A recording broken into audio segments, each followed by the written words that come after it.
Hello, this is Christopher Sands, and I'm here with a Hudson report on presidential transitions. Many people in Canada and Mexico are looking at the American election on November the 4th and wondering what the new administration will bring. One aspect of the election that few people focus on, however, is how a new administration takes shape. How long does it take for key people to be put in place? Obviously, the president and the vice president are on the ballot, selected by the people. But there are a number of other key positions that are determined by an American presidential election. For example, the United States has 15 cabinet-level departments. This year, with 15, is the first time that we've had so many because the Department of Homeland Security was added as a major cabinet position under the George W. Bush administration. In addition, there are 6 positions that have cabinet rank in the United States that are not full cabinet departments. This includes the U.S. Trade Representative, the Office of National Drug Control Policy, what we call the Drug Czar, and of course also the Vice President, who holds cabinet rank without having a separate department to run. All of those people, with the exception of the Vice President, require Senate confirmation. Also, we have the White House staff that has to take shape, and 3,302 presidential appointments which have to be confirmed by the Senate. Taken together, that's a lot of work for any new administration, both to find that talent, vet it carefully to make sure there are no scandals or other problems in the person's past, and then put their full information forward to the Senate, which can consider them at their pleasure. Now, to give you a sense of how this is likely to roll out, after the election in November, it's typical that by the time of American Thanksgiving, roughly the end of November, we should have named key positions in the White House staff of the next president, most of whom do not require confirmation and can get to work right away. They may, however, require a security clearance, and although that will be expedited, it adds additional time to the process. Then, by the end of the year, or roughly by Christmas time, we would expect to see most, if not all, of the 15 cabinet appointments all named. President Richard Nixon, when he came in, having a lot of White House experience, having served as vice president and so forth, had his entire cabinet announced all at once. Most presidents name a few key positions first and then gradually release names of other considered to be lesser positions, for example, the Secretary of Labor or the Secretary of Health and Human Services. In this process, we see a gradual unfolding of the administration.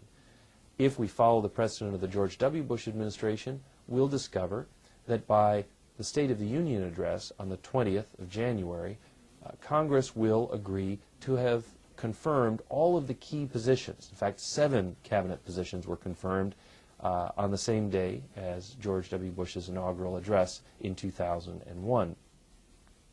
But these things can drag out, and they can take a lot longer.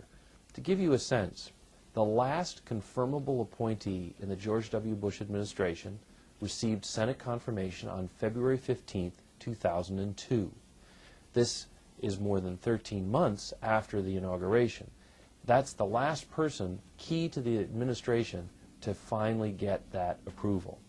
Now, of those 3,302 people, I should stress, we're talking about assistant secretaries, people to run the bureaucracy. We're not counting ambassadors and judges.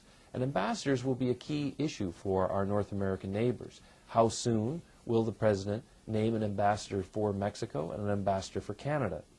These individuals serve as key members of the White House team. Their job is to focus the president's attention and the attention of key cabinet ministers on issues of importance to our immediate neighbors. In recent years, we've benefited from first-rate ambassadors who had very close personal relationships with their respective presidents.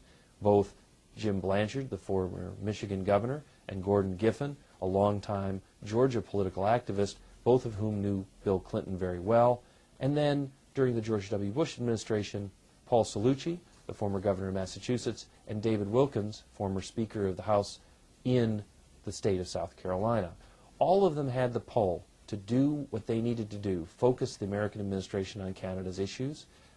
Mexico, similarly, has had top-notch appointees, all close to the President of the United States.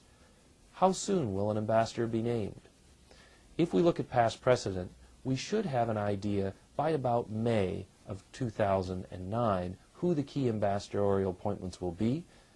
Provided they're not controversial, they could be approved as early as June, possibly having them in place in Ottawa by the 1st of July, and in Mexico similarly in early July.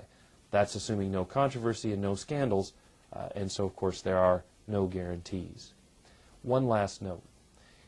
One thing we can expect from both of the presidential candidates running today, whoever wins, is a difficult relationship with the Congress. Executive-legislative relations are very tough in the American system, with the legislature, similar to the Congress in Mexico's relationship with the president, often trying to set the agenda in Washington on their own. There are a number of contentious issues. Senator Obama has an agenda that involves not only tax increases, but major spending proposals that he'll have to work through Congress. Meanwhile, Senator McCain has a number of issues, including earmarks, stopping special spending that the members of Congress may try to set aside for their districts. Each one of them will find those contentious. In the case of President Obama, there will be a long list of friends of Democratic congressmen who will want jobs in the new administration. In the case of a President McCain, there will be a number of congressmen who remember, having served with Senator McCain for over 30 years, ways in which he may have helped or actually stifled their programs and proposals. And so he'll have a lot of ill will to overcome as he comes in and faces a Democratic Congress in the House and the Senate. So either way, we should keep in mind that Congress will be a brake on the ability of a new administration to get its confirmable appointees through, since most of those confirmable appointees will be hostage to executive-legislative relations. In sum, the presidential transition, despite the hoopla of the election and the excitement that will come with the inauguration, will likely be slow. And with high expectations in Canada and Mexico of change coming from Washington, it's very likely that we'll find change will come slower than most people today expect. I'm Christopher Sands, and this has been a Hudson Report.